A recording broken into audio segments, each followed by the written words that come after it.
Nature Mantra BP sugar thyroid reversal Nature మంత్రతో సాధ్యం. Hello everybody, welcome back to this super doc, a super duper episode. I have with me Bone అన్న వెంటనే మనందరికీ చాలా చాలా చాలా దగ్గర మనిషి మన డాక్టర్ గారు అనుకుంటూ మనం అందరం ముందుకు వెళ్ళి డాక్టర్ గురువారెడ్డి గారు ఉన్నారు మనతో. సార్ నమస్తే. నమస్తే అమ్మా. ఎలా ఉన్నారు సార్? బ్రహ్మాండంగా ఉన్నాను. Wonderful sir, super vibe. Sir the super డాక్టర్లో బేసికల్గా మీ గురించి మాట్లాడడంతో పాటు ఇప్పటి వరకు మీరు చేసిన అన్ని అచీవ్మెంట్స్ షేర్ చేసుకుంటూ ఉంటే ఒక పాయింట్లో ఒక ఇన్స్పిరేషనల్ స్టోరీగా ఉంటుంది. దాంతోపాటు మీ పర్సనల్ ఇన్సైట్స్ కూడా ఇంకాస్త లోతుగా తెలుసుకునే ప్రయత్నం చేద్దాము అన్న ఒక కాన్సెప్ట్తోనే ఈ సూపర్ డాక్ సిరీస్ మీతో చేస్తున్నాం sir. To start with, to become an orthopaedic surgeon, what's your inspiration sir? కరెక్ట్గా చెప్పాలంటే ఇన్స్పిరేషన్ ఏం లేదు, డిస్పరేషన్. అంటే రోడ్డు మీద యాక్సిడెంట్స్ ఉంటాయి కాబట్టి ఇండియాలో ప్రాక్టీస్ కొదవలేదు ఎముకలు ఎరగడానికని ఆ ఉద్దేశంతో ఆర్థోపెడిక్ సెలెక్ట్ చేసుకున్నాను నేను. అంతేగాని ఆర్థోపెడిక్స్ ఇన్స్పిరేషన్ వచ్చి ఎవరినో చూసి ఎక్సైట్ అయిపోయి ఎప్పుడు చేయలేదు. అప్పుడు బ్రతుకు తెరువు కోసం ఇది కరెక్ట్ బ్రాంచ్ అనిపించింది, అది చేసుకున్నాను. సార్ ఒకవేళ డాక్టర్ అయ్యి ఉండకపోతే ఏం చేసి ఉంటారు sir? What else career would you choose? Collector కావాలని ఉండేది. Collector? Ya, I want to become an IAS. But నాకు అన్ఫార్చునేట్గా ప్రాపర్ గైడెన్స్ లేక ఆ డైరెక్షన్లో వెళ్ళలేకపోయాను. లేకపోతే I wanted to be an IAS. రోజు మొత్తంలో సుమారుగా ఎన్ని సర్జరీస్ చేస్తారు సార్? 20-25 సర్జరీస్. సో అన్ని సర్జరీస్ చేసిన తర్వాత టైర్డ్ అయిన తర్వాత what would be your relaxing trend sir? అదే మ్యూజిక్ వినడం, బుక్ చదువుకోవడం, లేకపోతే ఎక్వేరియం ఫిష్ చూడటం. ఫిషెస్ చూస్తే you become happy again sir? Very relax. అదేం థియరీ ఉంది చెప్పండి? ఏం థియరీ ఉంది అంటే ఇన్ బిట్వీన్ ది సర్జరీస్ ఓపీడీలోకి వచ్చిన ప్రతి ఓపీలో నాకు ఎక్వేరియం ఉంటుంది. ఏ హాస్పిటల్లో ఎక్కడ కన్సల్టింగ్ రూమ్ అన్నా ఒక ఎక్వేరియం ఉంటుంది. ఆ ఫిష్ అటు ఇటు పోతూ ఉంటే అటు వెనకాల చూస్తా కూర్చుంటాను. That is the biggest relaxation for me. తర్వాత మ్యూజిక్, రీడింగ్ ఏ బుక్.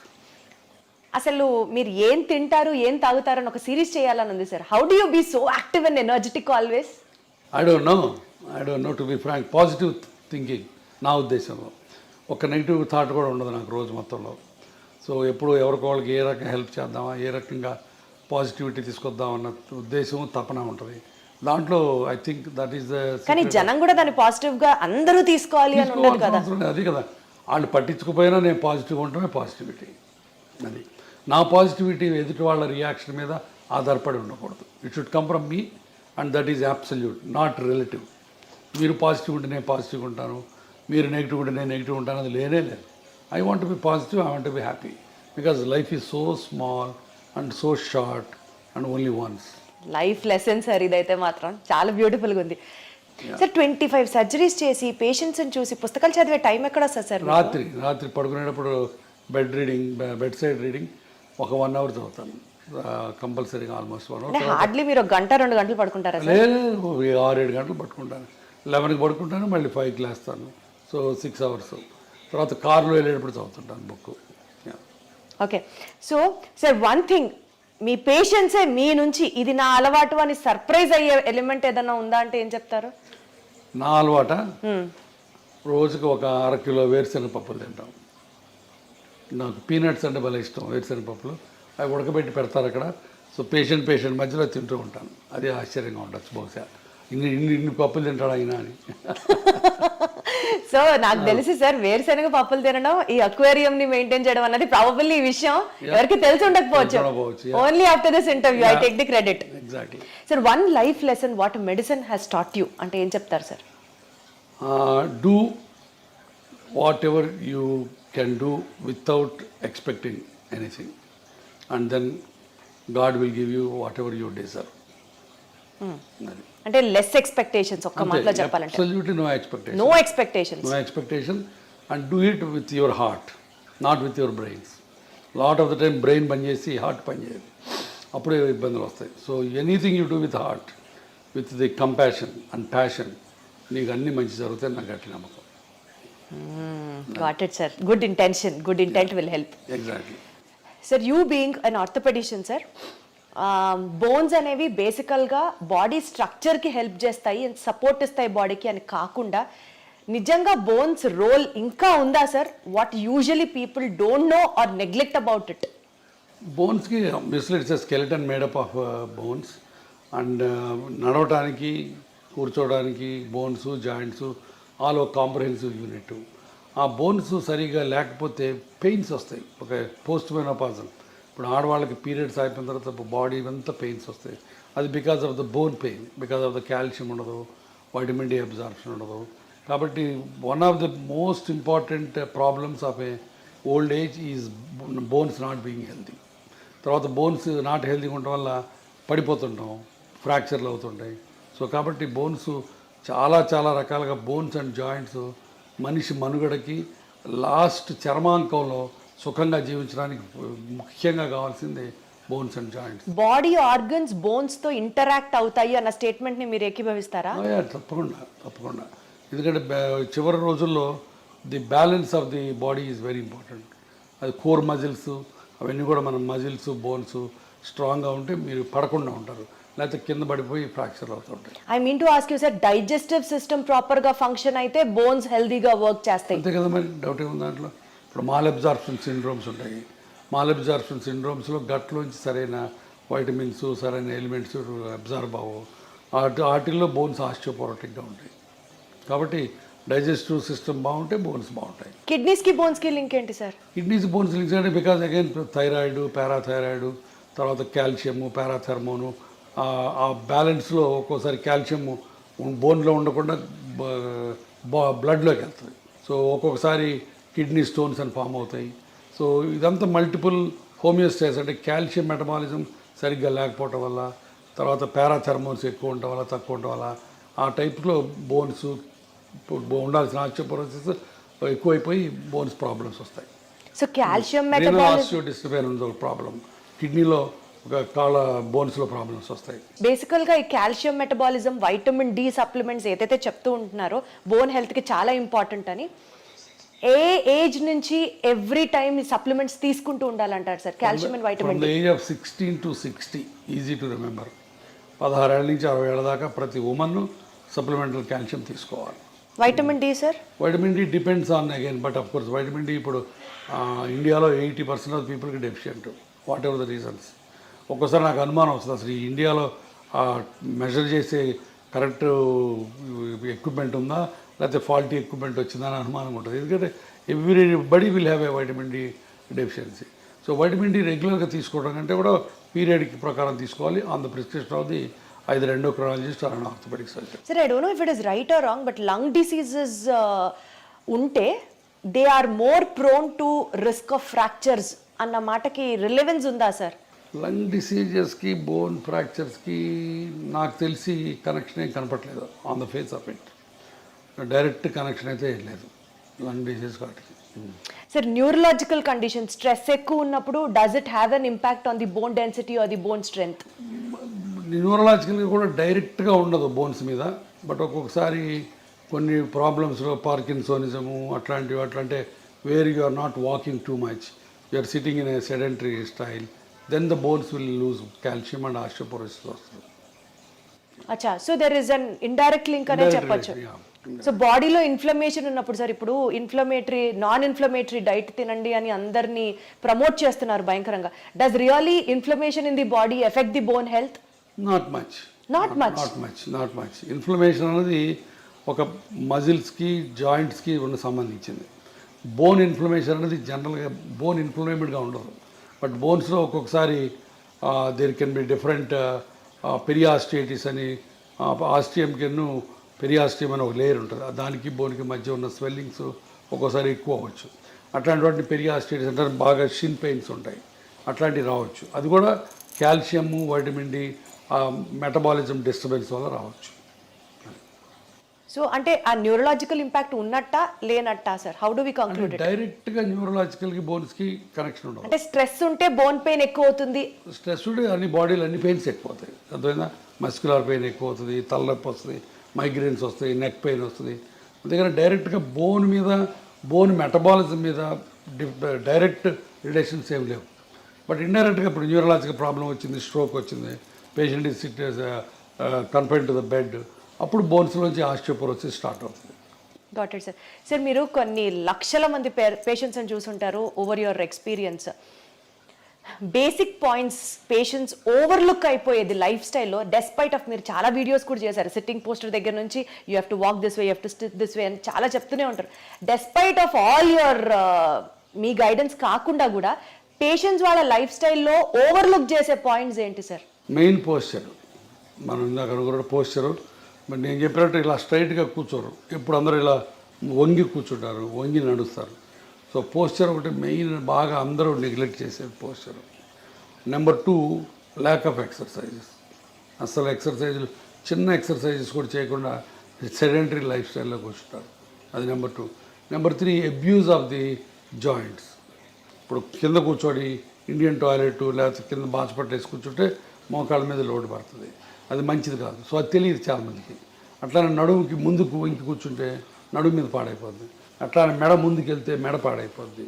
సో ఇవన్నీ కూడా తెలియక చాలామంది they keep on repeating the mistake in the daily activities.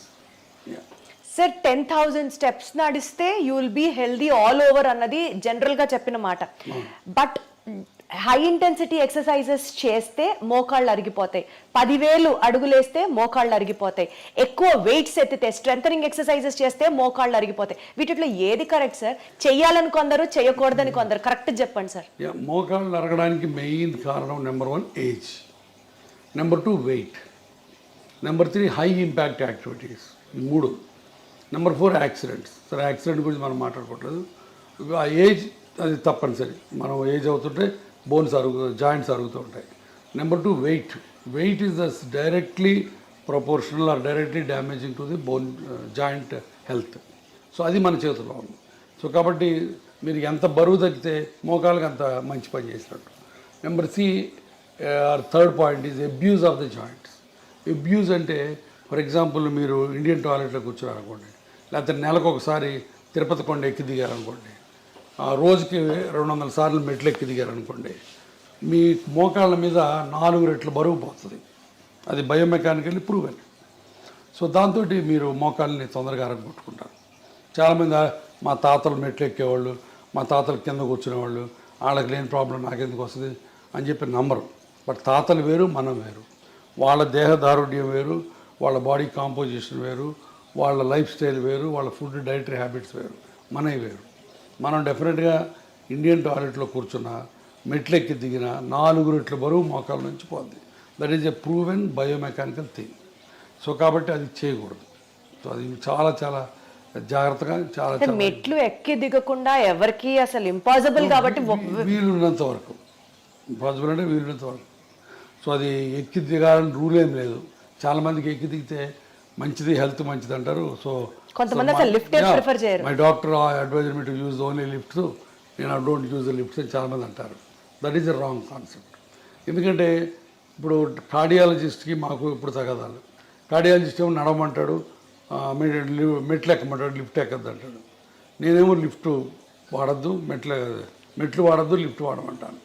కారణం ఏంటంటే మెట్లకి దిగితే గుండెకి మంచిది, లంగ్స్కి మంచిది, బట్ మోకాళ్ళకి బ్యాడ్ అయిపోద్ది. సో అన్ని బాడీలో అన్ని ఆర్గన్స్కి కాపాడి స్టిల్ ఎక్సర్సైజ్ ఇచ్చేది 2 బ్రిస్క్ వాకింగ్ అండ్ సైక్లింగ్ ఒకటి. ఈ రెండు మీకు బాగా ఉపయోగపడతాయి.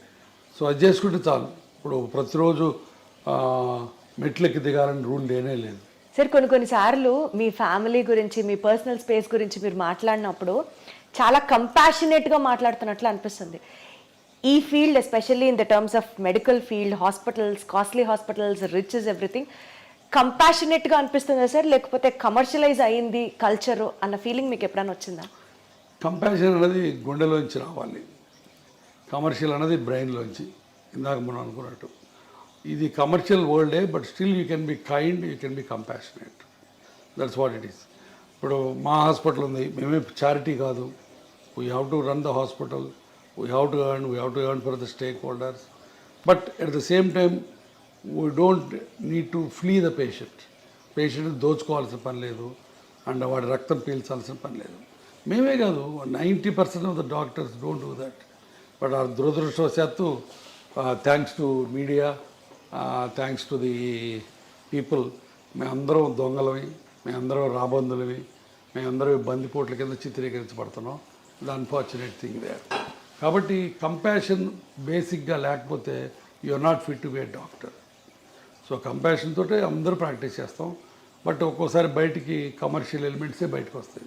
Profit over a patients care if you have to talk, మీరు ఎప్పుడు patient care this really made my day, నేను ప్రాఫిట్ చూడలేదు ఈ కేసులో అని మీకు ఆ హార్ట్ వెల్మింగ్గా అనిపించిన చాలా సార్లు వస్తుంది అది. ఇప్పుడు నా దగ్గర పేషెంట్స్ వస్తారు, I'm working in a corporate hospital, ఇందాక మీతో అన్నట్టు చారిటీ హాస్పిటల్ కాదు, ఇక్కడ బిల్లులు లక్షలు అవుతాయి, బట్ ఒక్కొక్కసారి బిల్లులు కట్టలేనప్పుడు అవి ఏవి చేస్తాం, చేతనైన సహాయం చేస్తాం. ఇప్పుడు నేను ఒక ట్రస్ట్ పెట్టాను, ఆ ట్రస్ట్లో హెల్ప్ చేస్తాం. సో చాలా రకాల హెల్ప్ చేస్తాం. ఆ హెల్ప్ చేసిన ప్రతిసారి హ్యాపీనెస్ ఉంటుంది, దాంట్లో డౌటే లేదు. One incident if you have to tell sir it really made your day అని అంటే ఏం చెప్తారు? చాలా ఉన్నాయి. లాస్ట్ వీక్ ఇట్ సెల్ఫ్ ఒక కలీగ్ ఆర్థోపెడిక్ సర్జను, బట్ చాలా రోజుల నుంచి ఆయన ప్రాక్టీస్ చేయట్లేదు, బెడ్ మీద కదలట్లేదు, ఆయన పడి ఫ్రాక్చర్ అయి వచ్చాడు. సో హిప్ రిప్లేస్మెంట్ చేసాం. అయిన తర్వాత కూడా ఆయన 10 రోజులు హాస్పిటల్లో ఉన్నాడు, బట్ నడవలేదు, ఈ రిఫ్యూజ్ టు వాక్. బిల్లు చాలా అయింది, మళ్ళీ కట్టుకోలేమన్నారు. దాన్ని మరి 70% బిల్ తగ్గించి ఇంటికి పంపించాను. ఆ ఇంటికి పోయే ముందు ఆయన నాతో వీడియో కాల్లో ఆయన కళ్ళల్లో కృతజ్ఞత, ఆయన ఆవిడ కళ్ళల్లో కృతజ్ఞత నాకు evident, and that made my day. Wonderful sir, super super sir. ఇప్పుడు సోషల్ మీడియా ట్రెండ్ అనుకోవచ్చు, maybe because of the awareness for the people అనుకోవచ్చు, ప్రతి ఒక్కళ్ళకి మెడికల్ నాలెడ్జ్ తెలుస్తోంది and they started questioning the doctors as well. మీరు appreciate చేస్తారా యాక్ట్ని, or do get bored or you know విసుగొస్తుందా? విసుగు రాదు, 70% దాకా టాలరేట్ చేస్తాను, బట్ ఒక్కోసారి వాళ్ళు గీత దాడతారు. గీత దాటి ఏం జరిగింది సార్ అలాంటి సంఘటన ఒకటి చెప్పండి. ఏదో ఫర్ ఎగ్జాంపుల్ నిన్న మోకాళ్ళ ఆపరేషన్కి ఒక ఆయన వచ్చాడు, ఆయన ఏదో ప్రొఫెసర్ ఎక్కడో, కొంత నాలెడ్జ్ ఉంది. సో క్వశ్చన్స్ అడుగుతున్నాడు, నేను చాలా ఓపిక్గా 20 నిమిషాలు ఆన్సర్లు ఇచ్చాను. మళ్ళీ 21 తర్వాత మళ్ళీ మొదలుపెట్టాడు. నాకు కొంచెం కోపం వచ్చింది. మిగతా పేషెంట్లు వెయిట్ చేస్తారు.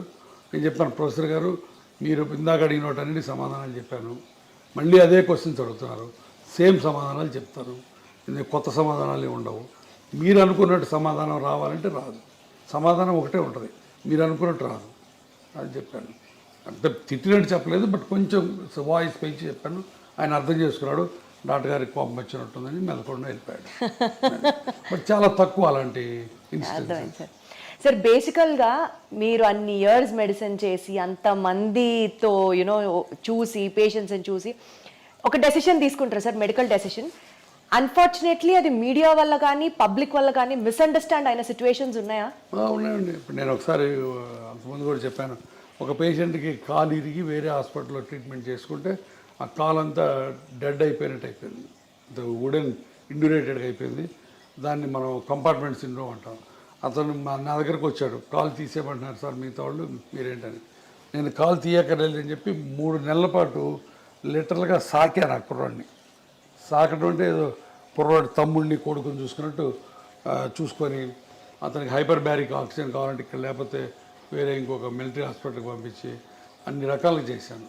బట్ చివరికి అతను వెళ్ళి 3 టీవీ స్టేషన్స్లో ఇంటర్వ్యూలు సంపాదించి కూర్చొని గురువారెడ్డి మంచోడు కాదు, నా కాల్ని పాడు చేశాడు అని చెప్పాడు.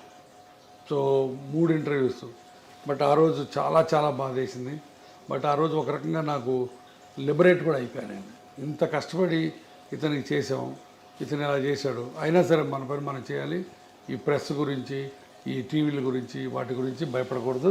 నీ ఆత్మకి నువ్వు గట్టిగా ఉన్నంతకాలం వీటి గురించి భయపడకూడదని ఒక రకమైన తెగింపు, ఒక రకమైన స్వాతంత్రం, ఒక రకమైన లిబర్టీ, ఒక రకమైన ఏమంటుందాన్ని